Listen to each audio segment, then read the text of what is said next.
What's the difference between hurricane and Harry Kane? And what's the difference between the Super Bowl and a Super Bowl? Well, the answer is word stress, and it's a really important aspect of pronunciation. And today I'm going to teach you 8 simple word stress rules so that you can speak English more clearly and accurately. Let's go! So before we start, there is a simple way for you to know where the stressed syllable is in every word in English. And that is by just learning some basic phonetics.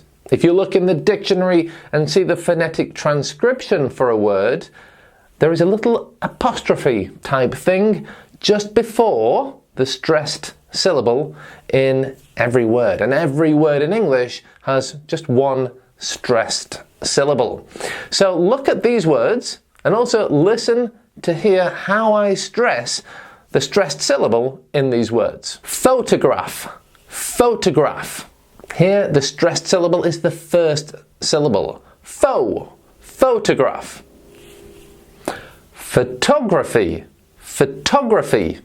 See the little apostrophe before the second syllable? Photography.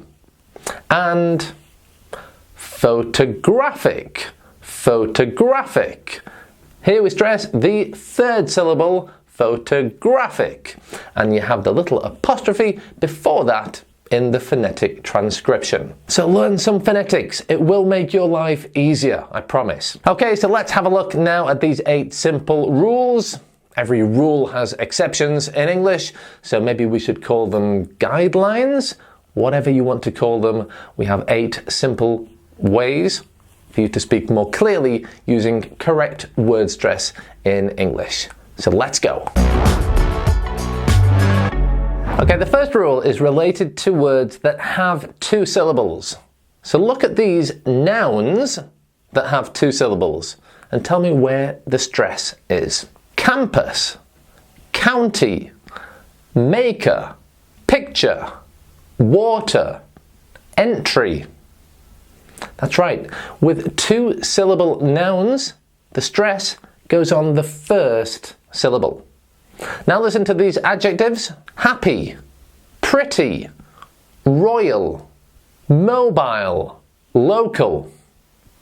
Again, with nouns and adjectives that have 2 syllables, we stress the first syllable. And don't worry, I've put all these examples and a summary of all today's rules in a free worksheet for you. You can download that PDF and get all of these examples and rules for your reference, just for you. There's a link up there and there's a link in the description too.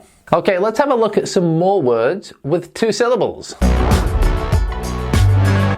Okay, rule 2 also relates to words that have 2 syllables, but in this case, we're looking at verbs. So listen to these verbs and tell me where the stress is. Repeat, collect, forgive, allow, prefer, impose.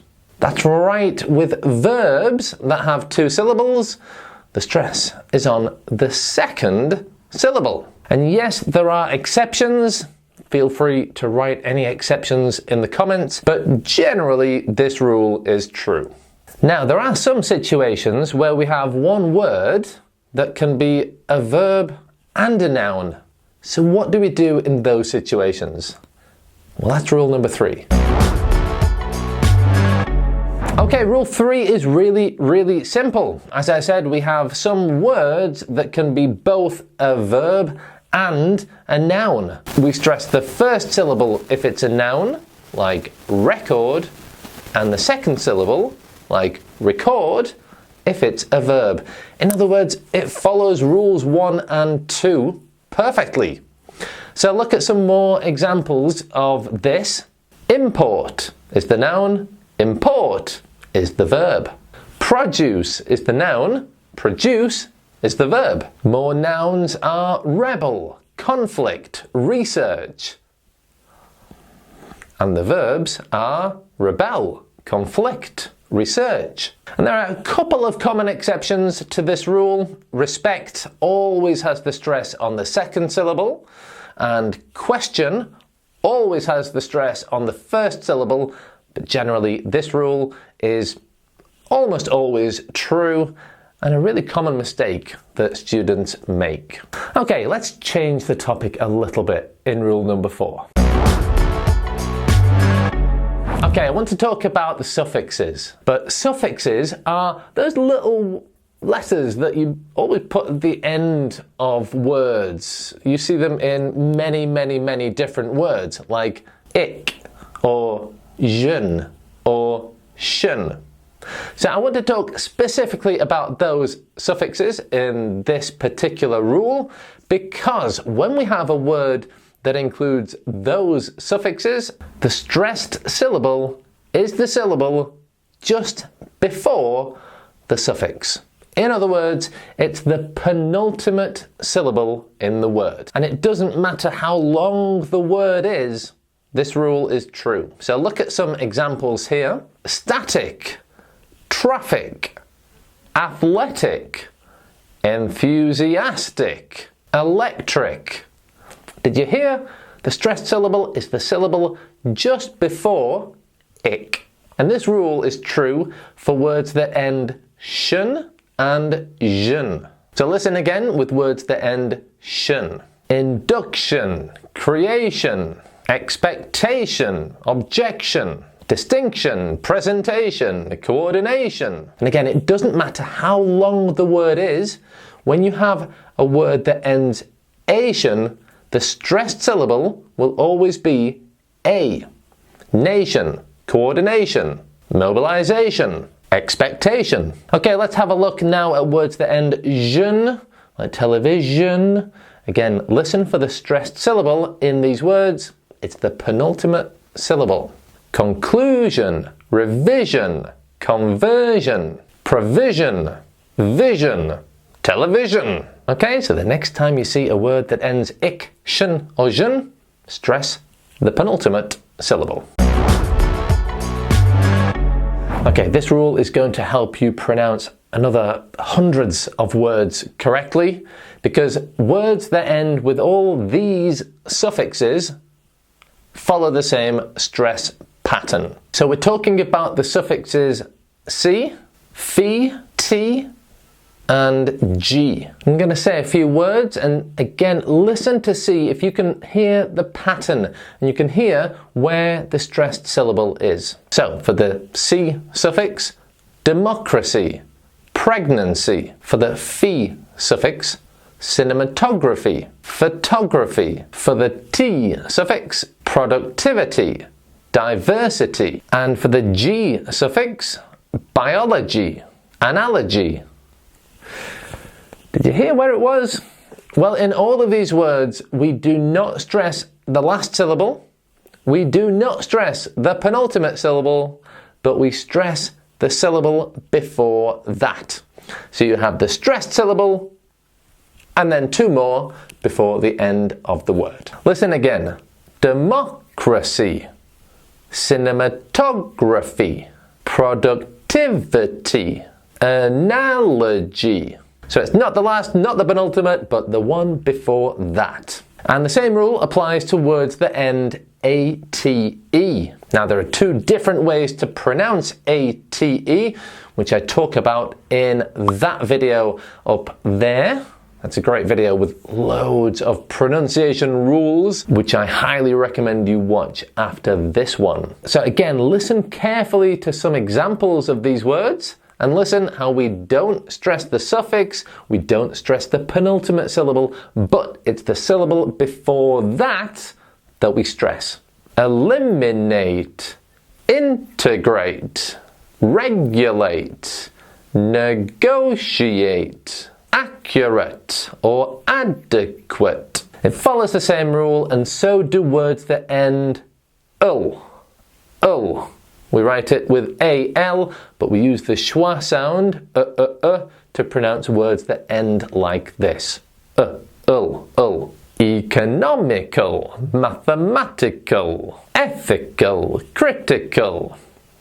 This rule is amazing and will help you pronounce thousands of words correctly. And again, all these examples and rules are on the free PDF, which you can download by clicking the link in the description. Now, all this talk of suffixes makes me want to just stress one important rule to you, and that is that we never stress a suffix in English. There are lots of different suffixes, but we never stress them. There are 3 examples to this rule. So, Japanese employee, who's an engineer, those suffixes we stress, but all the rest we don't. And I just want to point out one that I always correct to the students inside my pronunciation course and my daily quick fix WhatsApp group. These are words that end "-eyes". We never stress the suffix "-eyes". And if you stress the suffix "-eyes", you're going to be making a pronunciation mistake and maybe not be clearly understood in English. For example, it's realize, not realize. I hear many students saying realize, stressing eyes. But if you stress eyes and say realize, you're actually talking about eyes. Like, these are real eyes. They're not fake. Real eyes. But realize is the verb. Analyze, not analyze. Organize, not organize. Never stress the suffix "-eyes". Never stress any suffixes unless you're talking about the Japanese employee who is an engineer. Okay, the next rule is another rule that can really cause confusion if you stress the wrong part of the word. Compound nouns. These are basically one thing that is composed of 2 words, like bedroom or swimming pool. Doesn't matter if they're 2 separate words or 1 word. If it's a compound noun, we stress the first word, normally the first noun, in that word. Another couple of examples are greenhouse or bluebird. Can you hear? We stress the first part of the word because it's a compound noun. It's one thing that is composed of 2 words. Some more examples are motorcycle, haircut, and handshake. Do you hear? In all those situations, we stress the first word. Now, be careful, because if you stress the wrong part of this word, you can change the meaning of the word. Like a bluebird, it's a type of bird. It's blue. It's called a bluebird. It's a compound noun, we stress the first word, blue. But if we stress the second word, a bluebird, we could be talking about any bird at all. We're just talking about a bird which is blue. The same thing applies for a greenhouse. A greenhouse is made of glass. You put plants and fruit in there to grow. But a greenhouse is actually a house which is green. One noun, house, and we're describing it with an adjective. And all this takes me very nicely to rule number 7.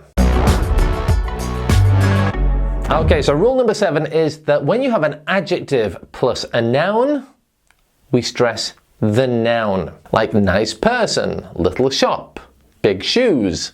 We stress the noun in these situations. A kind boy, a great game, a fast car, a new sofa. Do you hear? In all those situations, we're stressing the noun. And this is why when we're talking about the Super Bowl, we want to stress the first syllable, super, Super Bowl. But if we're just talking about a really cool bowl, we stress the word bowl.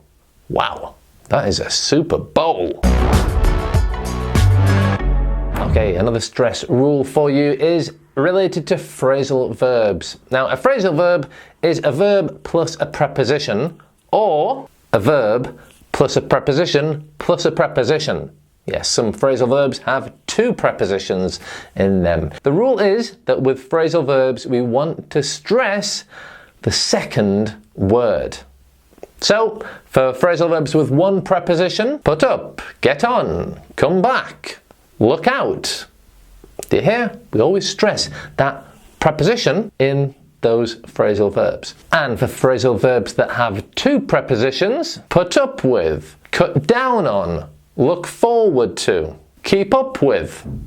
Again, we stress the second word. As I mentioned before, I want to tell you the 10 most common mistakes that I hear my students inside my courses make, and teach you them so that you don't make the same mistakes too. So let's go. Number one is hotel, which is actually an exception to rule number one. It has two syllables, but we stress the second syllable. Hotel. Number two is guitar. Again, a noun with two syllables. We normally stress the first syllable in these cases, but with guitar, we stress the second syllable. And another exception to rule number one, which is a super common mistake, is exam. Stress the last syllable in that word. And another word we stress the last syllable in is afternoon. Afternoon. I'll see you on Tuesday afternoon. Stress noon in that word. Okay, how about this word? Catholic. This follows rule number 4. It's a word that ends ic, so we stress the syllable before that. However, the O in this word is silent, so we're not stressing O, we're stressing cath. Catholic. The next one is understand, not understand. We never stress the prefix under in words. It's understand, undergo, underachieve. This next one is probably the one that I correct the most, and it is interesting. We stress the first syllable in this word. We do, seriously, believe me. I correct it every single week. It's interesting. Learn it, please. The next one is development, where we stress the second syllable. Development, not development. Don't stress the first syllable like many students do. Stress the second, stress vel, development. And that's true for all related words like develop, developing, development. And finally, I mentioned it earlier, realize, not realize. Don't stress eyes. We're not using the adjective noun combination. Real eyes. No, we're using the verb realize. Stress the first syllable in that word. Okay, somebody described that video as the best video on YouTube the other day. I like it, and I think you will like it too. So watch that next to improve your pronunciation of hundreds of other words in English, maybe even thousands. And there's the link to the summary of today's lesson with all the words, all the rules, everything you need. So thanks for watching, and bye for now.